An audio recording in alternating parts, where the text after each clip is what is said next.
Luke. Hello, Mrs. Salisbury. Gemma didn't recognise the voice at first, so spun round to see who was speaking to her. She smiled when she saw Luke, her Ellie's ex-boyfriend, standing there with his floppy hair and boyish grin.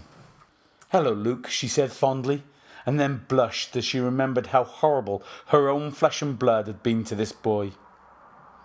How are you? She asked, half dreading the answer. Oh, I'm fine, Mrs. Salisbury. He said the words, but they lacked meaning. Gemma, please call me Gemma, she said. Hey, I was about to get a coffee. Can I buy you one? Gemma pointed towards a Starbucks that was close by. In fact, she'd not long had coffee, but the words had come out of her mouth before she could even think about them. And buying the boy the coffee was the least she could do after her daughter had dumped him like that. Oh yes, that'd be lovely, said Luke with another smile. Gemma paid for the coffee and joined Luke at the little round table, conscious at how close he was. He stared at her shyly, not saying anything. His shyness meant that the conversation was more like an interview. She asked the questions, he answered, never giving anything back.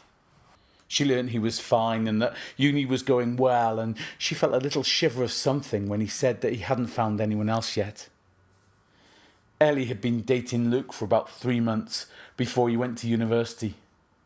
It was then she met Jake. She'd strung the two of them along for about 6 months, both of them unaware of the other, but vying for her affections. Gemma had known all about it because, far from enjoying it, her daughter had been a tortured soul, trying to decide between the two boys. Eventually she chose Jake, leaving Luke on the very day he'd asked her to move in with him. Gemma could see in his eyes that he was still a little crushed by the experience, despite the brave face he was putting on. If it's any consolation, she said, blushing slightly, I'd have chosen you. I thought you were perfect. She smiled at him. Thank you, Mrs. Gemma. He smiled back. She touched his hand across the table. She was already aware their knees were touching, and now she realised their eyes were too. Gemma rested her head on his damp skin, listening to his heartbeat gradually returning to normal. His breathing was shallow, and she guessed he was drifting off to sleep. She could see the reflection of the clock in the mirror. 2:35 it read. She'd give him 20 minutes, then rouse him, have one last lingering kiss, and then kick him out and get her life back to normal. She didn't normally spend her afternoons in bed with men half her age. She smiled to herself. She'd needed that. She'd enjoyed being in charge, taking the initiative.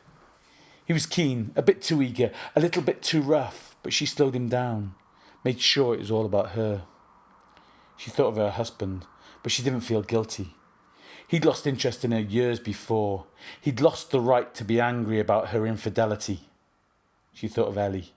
God, the fuss she would make if she could see her mother in bed with her ex-boyfriend. But again, she'd made her choices. She didn't own Luke, and she had no right to judge. Gemma heard the boy snore gently. Would she see him again? She wouldn't make plans. If it happened, it happened. Fuck! Gemma jumped. It was the unmistakable sound of the front door key in the lock, shaking her from her thoughts.